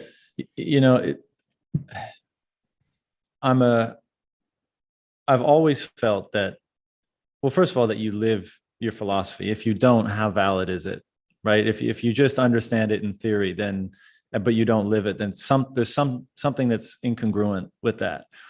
And I've also always felt that you can't separate. The mind and the body are intimately integrated. And if you're hoping to optimize one, you should be optimizing the other simultaneously. And so, like, for example, if you want to optimize your intellectual output, if you want to be a philosopher or a writer or something like that, you have to be working and optimizing and strengthening your body simultaneously for the mental clarity and calmness and focus, and not even that, but the very real insights that physical exertion and physical challenge and strength can deliver to you, and I love how a lot of the Stoics and philosophers that we look back on today, like in the classical period, whether it's Aurelius or Caesar or even Plato, right? Plato was jacked. He was a wrestler. Like, I think Plato is even was his wrestling nickname, or it means broad back or something like that. So these guys weren't pussies, they threw down. And one of my, I guess part of one of my critiques of the landscape of think boys and philosophers today is that so many of them seem weak and frail and have over-indexed the intellectual side of things and have neglected the physical. And among many other things, I do think that inhibits your ability to live out your philosophy, because we live in a physical world and you have to be able to move through that physical world. And there are physical dangers and physical challenges and physical impediments on your path and, all that kind of stuff. And the neglecting your capability in that domain inhibits your ability to live out your philosophy, at least to some degree. And I think that's actually going to change, and probably is changing as we move into, a Bitcoin era, if that is indeed happening. I think there's a much greater appreciation being placed on the balance of those things. But it does seem to me that up till this point, or in the modern era, intellectual was a strictly, well, from the neck up sort of thing. And that doesn't seem to be the case in the ancient world, or at least many examples of. Yeah, 100%. I love Brazilian Jiu-Jitsu as an example. I totally agree with you. I don't even think people should, there should be middle school should just be replaced with 3 years of wrestling or something, really. I mean, I have so much respect for wrestlers. Were you also a wrestler at one point? No, but I trained jiu-jitsu, and and I have trained with wrestlers, and they're Monsters. grinders and they're strong. And I mean, it builds so much character. I mean, that's the other thing about any martial art really, but jiu-jitsu in particular is a really good one. I've only been training for 9 months or so, and I've done Muay Thai for a decade or so, but you know, you get humbled all the time. And if you really want to learn, like as a white belt in jiu-jitsu, you're just getting choked and tapped all over the place. And you can very often feel like, I don't really want to go today. Like I'm just going to get beat up again. You know, I'm just going to get embarrassed again. And if you can overcome, you know, that insecurity, if you can have a healthy enough perspective on your ego to just keep going back, regardless of how uncomfortable it makes you feel, because you know that there's a process unfolding here, and that process, you know, you've got to trust in it, and you've got to be methodical and intentional about it, but it will result in your improvement over time. And if you cannot attach yourself to the outcome of that, all the little outcomes of that process, i.e. getting your butt whooped every day, then you're probably going to make it. And on the other side, you're probably going to have a character that is dramatically improved from the one that you started with. 100,000%. I think that's the other thing. I mean, I agree with you completely. One of the things I love about physicality and getting your ass kicked is that you can't rationalize it. You can only assess after the fact, like, what did I do wrong? What can I do better? What did this guy do that's worth noticing? But in the intellectual world, you can rationalize all you want. You know, this isn't right. You know, you can come up with every bullshit excuse. But if you build a habit of losing and being able to accept the loss, then when you take that into the world of the intellect, you're not going to be a little bitch about it when somebody has a better idea than you do. Exactly. You're just going to be able to say, yeah, you're right. You know, I didn't think this through clearly. You know, I didn't do the work. I didn't do this. I didn't do that. And so actually a couple of close friends of mine were, wrestlers or jujitsu guys, and they have that very, you know, they think very clearly. They get straight down to the point. What is the conclusion from the premises, right? And there's no bullshitting. It's great. It's so real. Yeah. And it's the humility. Like, no matter how good you think you are, someone out there is definitely better. So yeah, I mean, it's and I think, you know, one of the things that you mentioned, you know, people in middle school should just wrestle for a few years. And this is something I wanted to ask you about, because I know that you were previously involved in a startup that was into alternative learning from K to 12. And that's been something I've been a mess, and something I've been interested in for a long time. And, you know, maybe in the latter part of my life will be involved in some capacity. But, you know, there's so much emphasis today.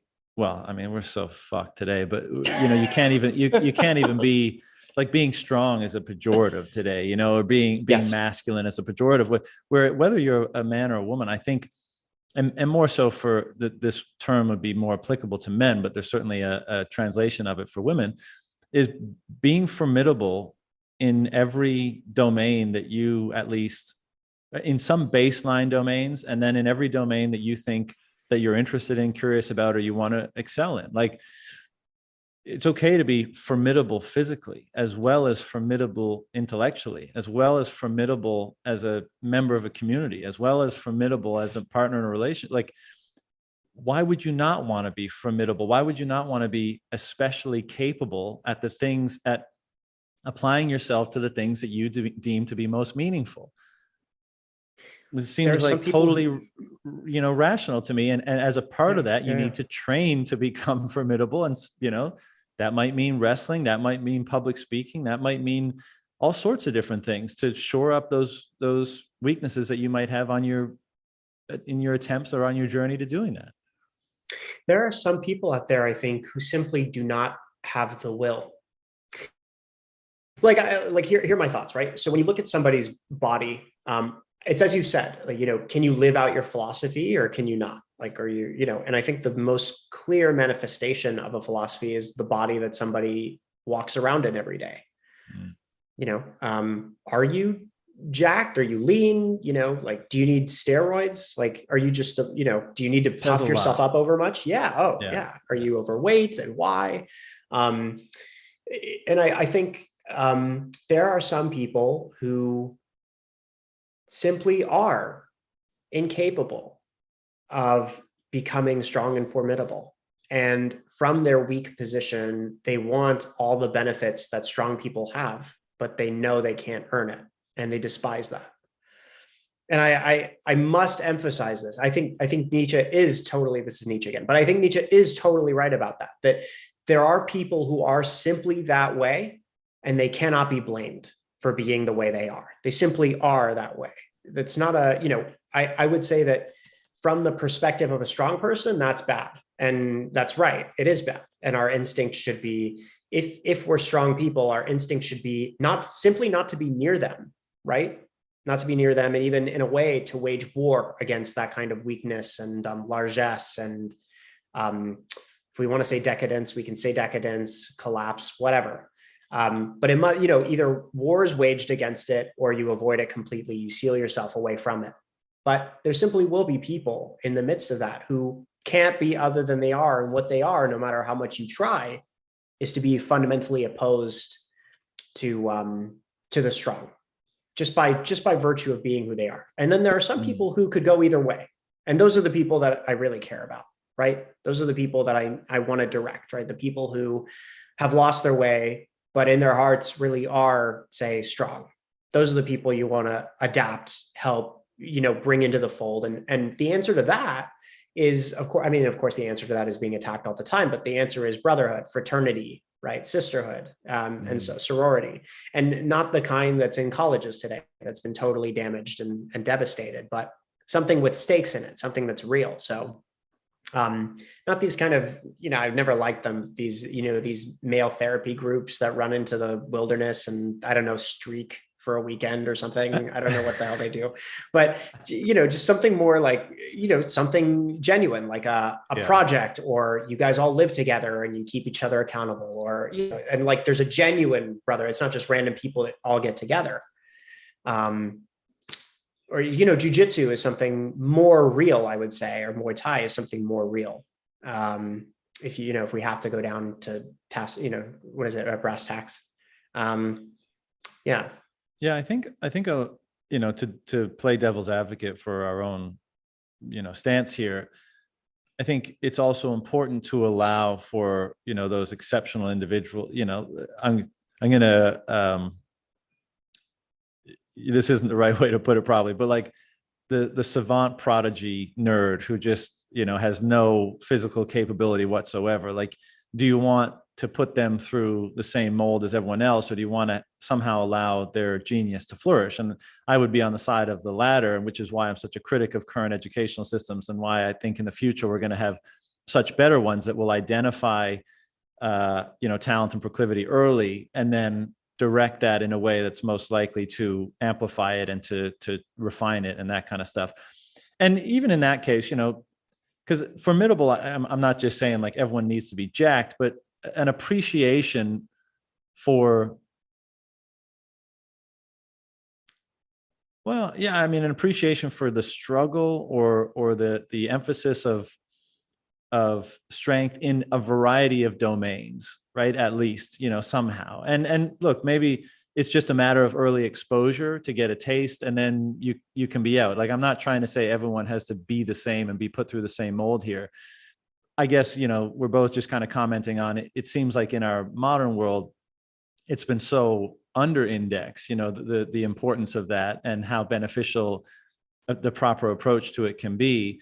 And, we're probably, the average person that gets put through those educational systems is probably worse off because that aspect of themselves, which in most people is latent, I would say, has not been given, proper sunlight and water, right? It hasn't been given the proper opportunity to be expressed and refined and beneficially integrated into who they are. And, I think to your point, on a Bitcoin standard, we will see more ritual and rites of passage integrated into the culture. And I think what that will be, and it'll take many different forms, and it's going to be very interesting to see what forms those are, but it will be the recognition of what are important values, attributes, skills, character traits, virtues. Those rites of passage and those rituals will be an attempt to imbue them into people, to remind people of their importance, and to carry them forward within a family or a group or what have you, so that they're not so easily forgotten, so that the instrumental role that they play in building the character of a person is not lost, and and then those people become people that are detrimental to the culture rather than people that are beneficial to the culture, that help build it up and refine it even more than the prior generation. And back to the how we opened this conversation, I think you can make a fairly strong case that many of the people that are alive today, many of the characters that are alive in the world, are actually detrimental to the cultures that had been built up to this point, rather than beneficial to them in further refining them and making them even better. Totally. Can you give me 2 minutes? Sure. I have a response.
Thanks for waiting. No sweat.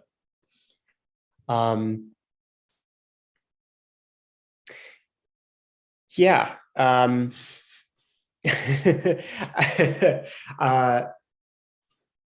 If you don't have a response, I got other stuff. So you just tell me. Well, let's see. I mean, yeah, you said a lot. I'm trying to recollect. So part of it was, most characters today are detrimental to, I mean, even in a sense, like forget culture, just sort of the ability for people to properly sustain themselves without collapsing inward, without just going mad. That's one. And then you talked about the cultural components in a sort of in a Bitcoin world. And I mean, I say this a lot, that I think Bitcoin alone is not going to do it, right? Like there is going to just have to be a kind of cultural renaissance. And part of that also has to reckon with two other phenomena. One is just the reality of artificial intelligence and what it will do for human beings. So a lot of people already feel nihilistic because of what they think AI is going to replace them and their value completely. So I think addressing that in some meaningful way, or having enough of a vision for AI such that, we make clear what the role of being human is,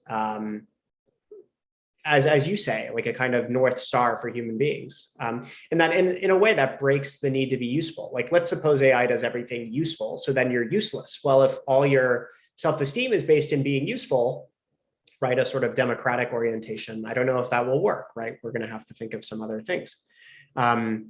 So that's one. And then the other is part of what we've talked about, part of what is vital is war, frankly. I mean, you and I talk about jujitsu and Muay Thai, and those are essentially just, they're not just sports, they're combat. They're combat training. And people like shooting. I think there's a good reason for that. People, hide and seek is in a way like the very beginning of combat training, right? If you go all the way down, like it's an instinct, right? Go find the thing and catch it. It's like catching prey. It's finding the enemy, being able to identify something in a great sea of whatever it might be. So the other element that Bitcoin is just not going to address, I mean, it'll address in part sort of this propensity for violence that we have, right? Violence to take other people's stuff, but there are of course crimes of passion and people wanting to go to war because they want it. They simply want it. There's no reason why. I'm strong. I want to take this. That's it. I don't care if I get the Bitcoin or not. It doesn't matter to me. So that exists. I think we have to sort of direct that energy in some healthy way. So that's one. But then the other side of that is, in the short term, Bitcoin is we need to invent. I've been saying this for a while. Like, this is just an excuse to say this. We need to invent like the Dune force field, so that basically if somebody bombs us or tries to shoot us, red button. Yeah. Right. Then we're fine. I just wanted to say that. So basically, so with respect to that, like that's a thing. Anyone who's interested in doing something revolutionary for the world, please create the Dune force field. And then, I know what you're getting at, and in part, the whole Bitcoin fixes this is a convenient way of saying it fixes a whole hell of a lot. So stop having such a narrow view of what you think it fixes. But I mean, in a sense, everything affects everything, or at least things that are things that are highly instrumental or integral to our life, like money, like the notion of God, like our family, like our body. There's no things that they aren't really connected to, right? And so when in Bitcoin's case, when you change the logic of violence in that way, as you said, and when you insert a different fundamental, base layer of value, expression, and exchange, and when you, as a result of doing that, create more healthy, fair incentives in a society, like there are so many downstream effects of that we probably couldn't even conceive of them all if we sat down for hours and days and tried to figure them all out. And to your point, like there's always going to be people that are just aggressive and want to fuck shit up. I agree, but then you even have the case like, well, what attributes of a particular culture, a socioeconomic system, cause people to be more aggressive than they might otherwise be, or cause there to be more people that are aggressive than there might otherwise be? And how much is that determined by the relative deprivation in a society, the amount of safety net, whether that comes from the state or whether that comes from strong communities and generational wealth? Like all these things are so wrapped up in the answer to that question, which is why I think many of us ascribe an influence of Bitcoin on those questions. Because they're still we're never gonna, there are people that think Bitcoin will fundamentally over the course of time change our nature, and maybe that will be the case, but we're still going to have the monstrous impulse, the impulse to power, the impulse to violence and aggression. And that's good. I think the whole point is to recognize that. And as we've been saying, train it, restrain it, know when to apply it and when not to apply it. That's mastery. That's the bridging together of to use somewhat narrative, metaphorical language, to bring together the God and the human and figure out the proper balance between the two, but to bridge heaven and earth such that we're able to create an optimized existence for ourselves and for one another. And so that will always exist. But I do think that the society that Bitcoin will foster will dramatically tilt those natural tendencies and motivations toward a better balance, generally speaking, with all of our other drives and motivations. Oh, 100%. I mean, I'm in love with Bitcoin for precisely that reason. I feel good about it as far as us going on an upward trajectory. And I agree. I even think that Bitcoin making its way into every, just so it's eventually becoming the base layer of value, as you say, will also open up education to be a much better phenomenon than it's been. And we can go into that if you want. That excites me almost more than anything, because yes. I'm such a dork for like, well, what are human beings capable of, and what is the best way to bring them up in the world such that they're in the best position to, one, determine that for themselves, what is the thing of most greatest meaning that they want to devote themselves to, and equip them as best as possible to actually go ahead and achieve it or accomplish it. And there's so much room to improve from where we are. Like it's stunning to me how fucking horrible education is in our day and age.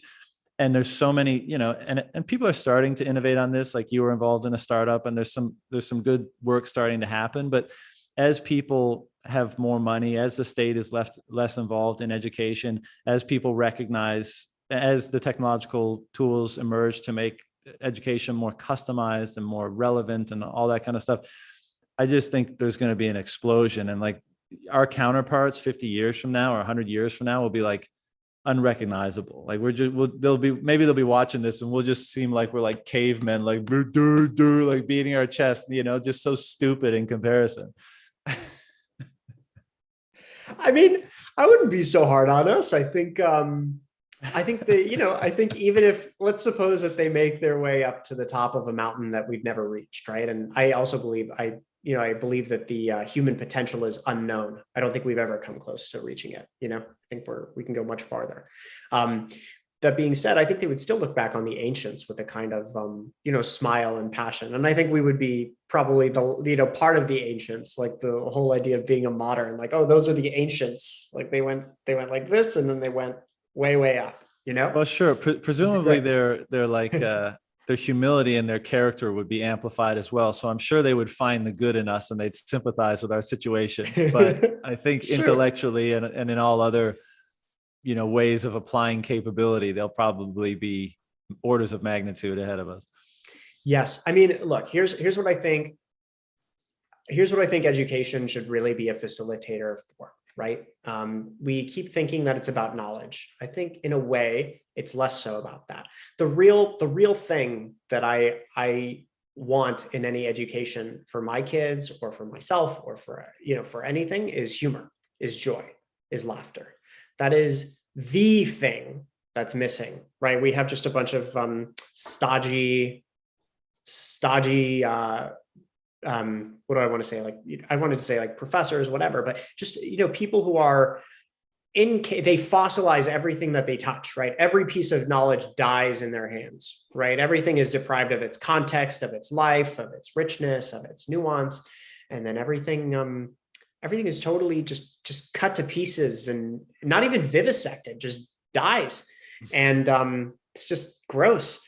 And the lack of laughter in classrooms, right? The need for there always to be this quote unquote order, which is just to say like the chaos and spontaneity of youth be reduced to a factory farm where industrial chickens are killed every year. It's just the saddest thing in the world, right? So it seems to me that that's what's missing. That's the biggest ingredient. And once humor starts to get infused into things in a meaningful way, right? Like it's not just random YouTube videos one after the other, because that's just a nihilistic application of humor.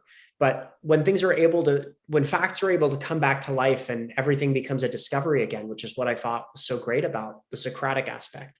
I don't think it's for everyone, but for those for whom, it's meant to be, that is the joy of it, right? So you read a text. First, like the way we did it was with middle school kids was first we spontaneously asked a question. So when is it the right time to betray a friend? When is it the right time to be angry, right? Grounded questions. Forget about the Civil War, right? A much better question to ask is, are people born equal or are they not?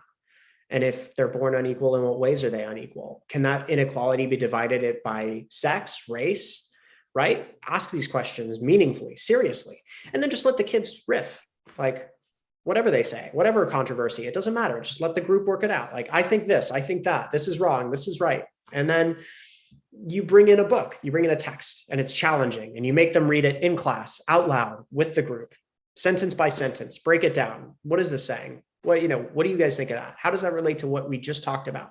You already, and then they start to realize that these books are not only not inaccessible, but that they came up with 90% of those ideas in 55 minutes. So, you ask a question, kids will spontaneously arrive at a whole series of conclusions. Like Plato talks about that question. Aristotle talks. Guys just open that up as sixth graders. It's, it's like, these are all, in a way, like so many of these books are books written for youth, like the Iliad, the Bible, they're all books written for children, and they're children's books, right? Like these are things that you inculcate in children at a young age. So these are all questions kids have immediately.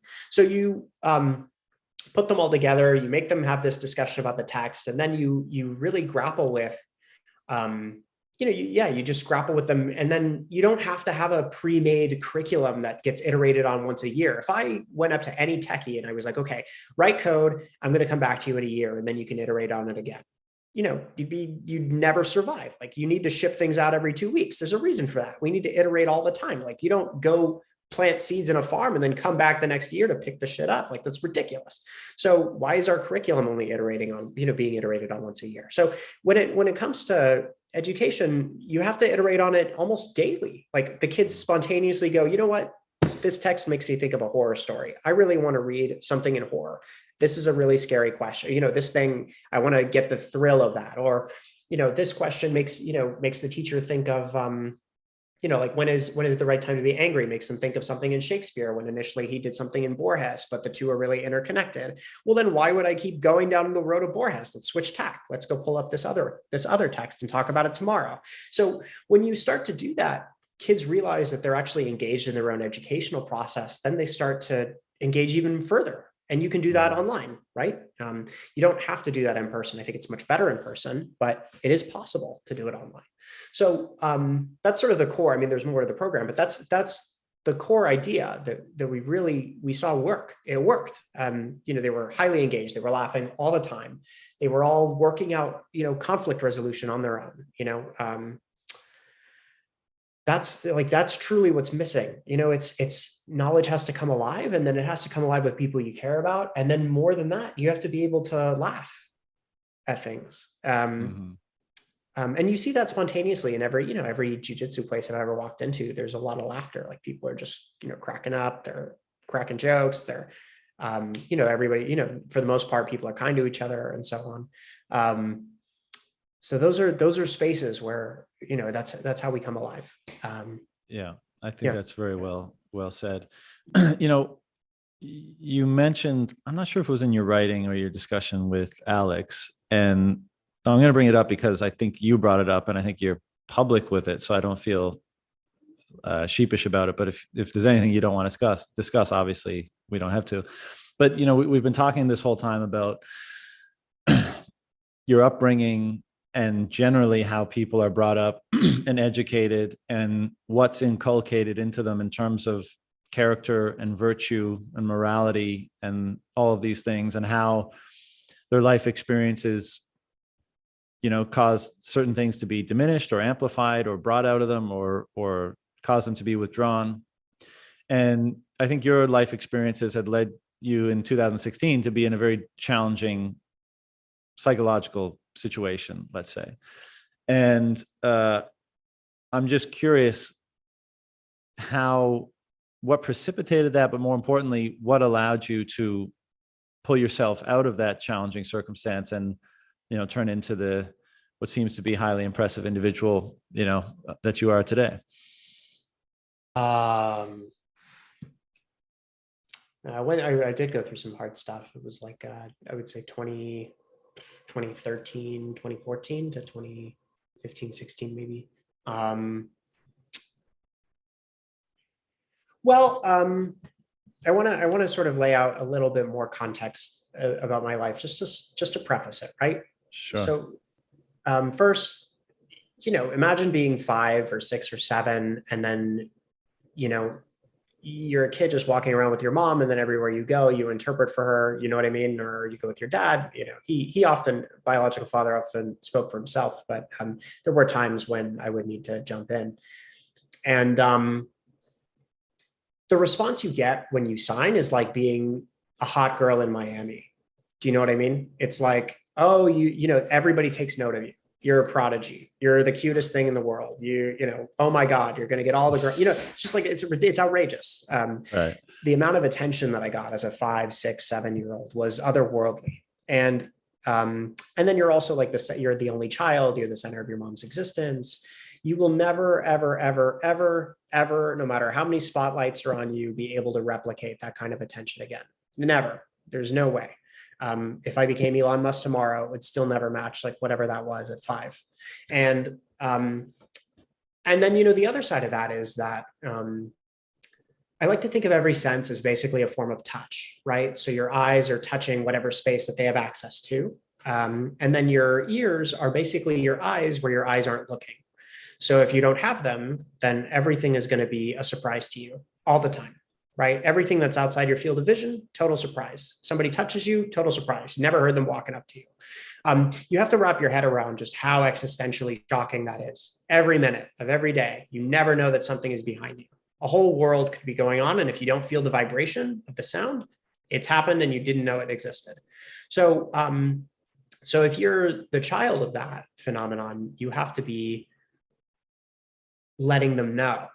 You're like the, you have to like be in touch with them all the time. Or if you want to communicate to them from behind a door, but you can't get out, you're just hearing them call to you over and over again until you go and get to the door. So the prodigy mixed with the pressure, does that make sense? Like it's a very high pressure experience, especially when you're a kid I was very much a daydreamer. I was very much kind of like I wanted to be alone a lot of the time and just sit there and fantasize, as it were, like create worlds. And then when I wasn't doing that, I was bossing kids around. I don't know if that's because of you think you're a prodigy or that's, dispositional. I'm not sure, but either way, that was sort of my character. So when you're young and you're, you flying to Kuwait to meet ministers and you're 21 years old and you're pitching them a project, or you're, flying to Dubai, or you're meeting the king of, the emir of Kuwait. I say king because, people don't know what an emir is, but an emir is basically the high king of Kuwait. And you're having a discussion with him there. That all sounds really cool, but it's actually the same thing. It's actually, the same, the prodigy in the place, and then the pressure with your mom, right? Like that tension had just been stretching on for so many years. And in between, there was this very kind of ugly and difficult divorce. And, you can't take it anymore. There just comes a place where you're like it's almost like your hand is is like holding on a precipice, and then your other hand is like gripping a twig on the ground, and you're like trying to stretch to like meet both things. It's I guess the easiest way to put it is I kind of, I lost hope that I could ever get out of that pressure, that I could ever reorient myself in such a way that I could deal with this thing. And, suicide was very much a thing, on my mind constantly. And it was a very hard thing. So I think, how did I get out of that? One was I managed to finagle my way to time. I needed time for myself, right? A wound keeps getting scratched, it gets so big, and then eventually you can see the bone. At some point you got to be like, all right, let's just stop scratching. So I had to get out of the situation, right? In that case, I had to get out of my cage, right? I had to get out of the environment, which also meant letting go of the idea that, you're a prodigy, that the world centers around you, that, because the pressure, you needed the prodigy to rationalize the pressure. And then when you don't have, when you have to give up the pressure, you also have to give up the idea of being a prodigy. Otherwise you'll just go back to the pressure, right? So you have to just let go of all of that and then say, okay, I'm just me, like I don't live in a tower. I don't live in a tower looking down on everybody. I'm me, and that's a very hard thing to accept, actually, I think. I have doubts the same way everybody has doubts. I have this the same way, I have lazy days where I do nothing the same way a lot of people do. Some people don't, I guess, but I do. And I have to, acknowledge like the rhythm of my body. Sometimes I think I'm more of a sprinter, right? So like relax and then sprint, and then take a day off, sort of like that. Some people are marathon runners, etc. So Alice Miller was a really great light, way out. I recommend her work, The Drama of the Gifted Child. She very much outlined what I think a lot of people go through. She's very good at that. And then Nietzsche was very helpful. Nietzsche was very helpful. I would say Twilight of the Idols, if you would like to start with something. That's kind of a summation of his whole philosophy. You don't see how he got there, but he's clear in that. In other books, he can be more obscure. on purpose. And then I'm trying to think of others that were really helpful. Literature was very helpful. Shakespeare was endlessly helpful, like Othello, feeling of the odd man out, Hamlet, faking madness. Why? Because it helped you relate to yourself in a more healthy manner, or it That's helped? it. Yeah.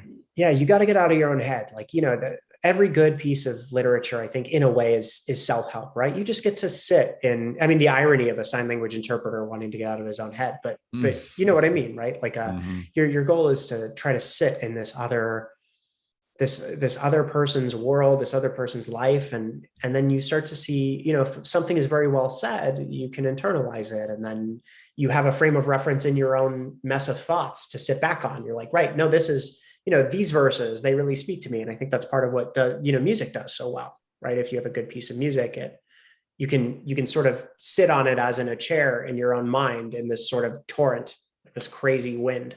And you really need that. Other times, you have a plank you can walk across, it becomes more stable, like a floor, because you hear something. Like, there are all kinds of metaphors, I think, like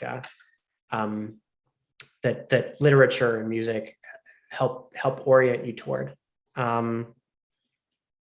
So that's really what helped. And then, of course, the biggest thing, I was always very lucky to have friends, and a few who really understood, because they were going through it, or they had already gone through it, right? They also had deaf parents. And I think, I only really have, I would say, one friend who has deaf parents that I'm very, very close with.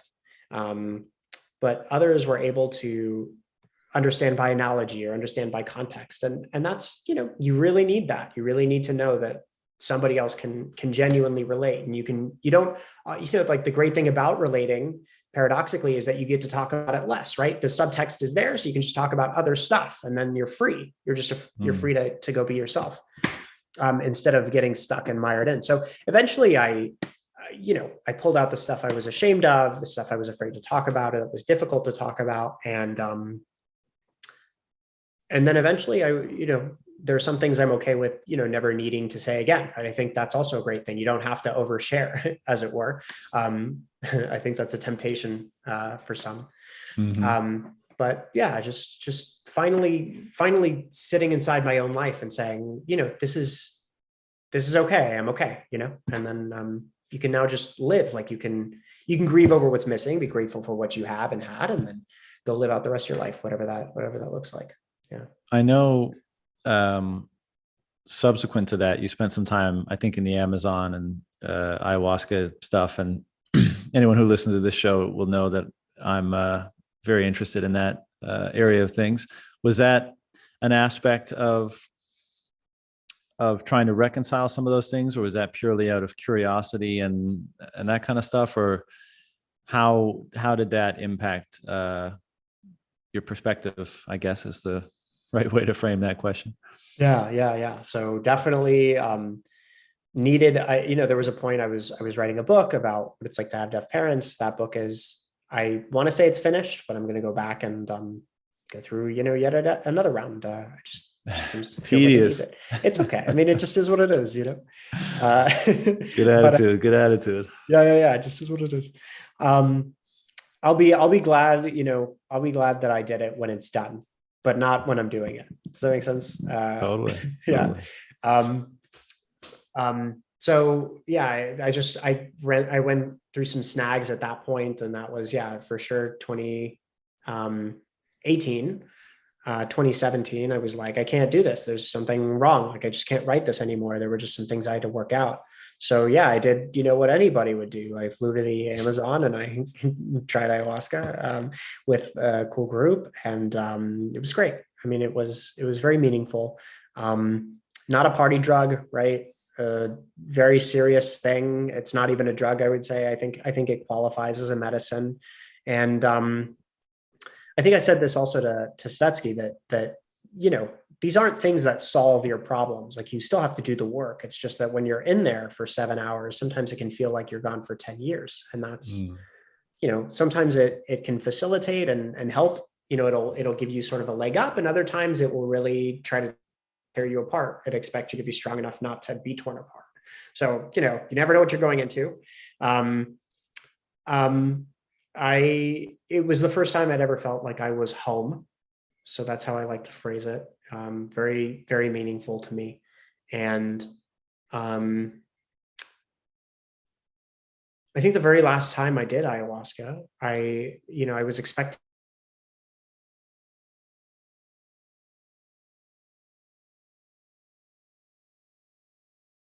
Need I say more? And then I think Hold on. You You're like, yeah, froze when say you more. said I was expecting.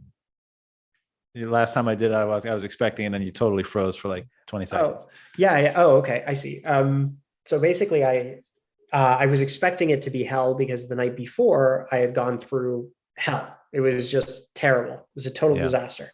So, you expect the second night, it'll just be hell again. So you go in, you're going to deal with that. You'll be fine. And then instead it took me a totally different way. And it was bliss. I mean, it was this sort of, the oneness that a lot of people talk about. And it was very beautiful. And, never go a day without dancing, something to that effect. Like never wait. Like if you didn't dance that day, you wasted the day. Cause I think that was sort of what I took away from that. It was very, the only word I can experience is or describe it with is blissful. So, it took some time to kind of adjust back to normal living from that. Took a couple of years actually, but I think after that it was, from that experience, you mean? Yeah. I was there for a month and I lost 20 pounds and I did what's called a dieta. So basically, the goal is for them to starve you and you drink very little water and salt and all that stuff. Yeah. That's it. So I lost I lost a lot of weight and did ayahuasca in between. And it was very, it was a very valuable experience. But what took you, I mean, when you come out of that experience, obviously there's a lot of integration to be done. In many cases, these experiences can open your mind up to an entirely different experience of consciousness that you heretofore had not even known existed. And not even just that, but that it's one that can be so beneficially integrated if done correctly and if the experiences are approached properly and all that kind of stuff. So what was it that required so much time to, get you to a point where you felt you had integrated them properly? Yeah.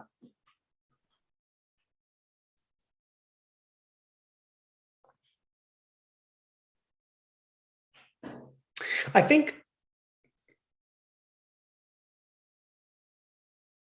I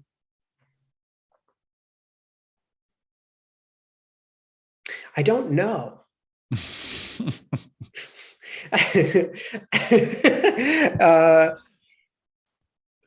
I don't know. That's okay. I think speaking honestly, I wanted to say something like the modern world is incommensurate with happiness. And I think there's something to that. And I think having to adjust from being at this kind of high and the low, like day, back to back. It's very hard to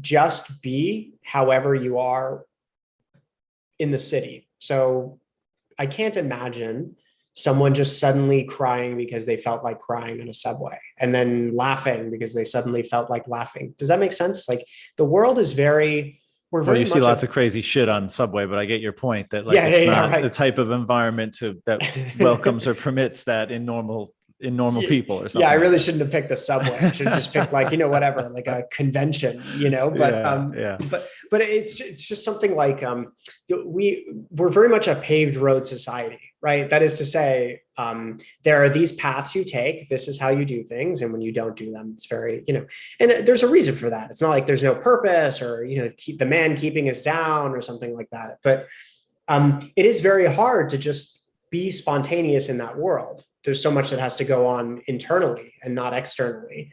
Whereas if you spend your time in the Amazon, more or less alone, you're moving to your own tune, and you might find that your tune is very much, even a very strange tune. You might not be used to it.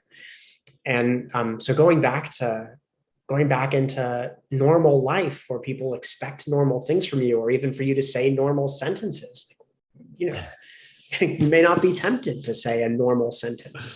Like you may be tempted to walk up to someone at a coffee shop rather than a subway, rather than on the subway, and just ask some really deep existential question. Like that person looks like they should be asked that, and so you go ask it.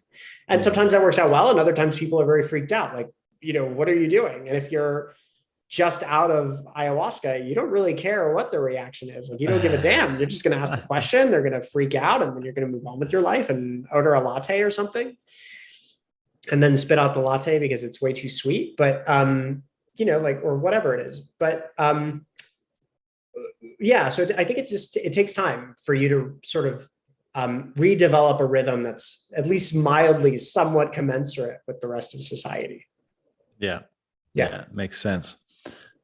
Well, man, I think I'm good. Is there anything else that you wanted to discuss, explore, get off your chest, anything like that? I don't want to take up too much of your time here. So anything else before we shut it down?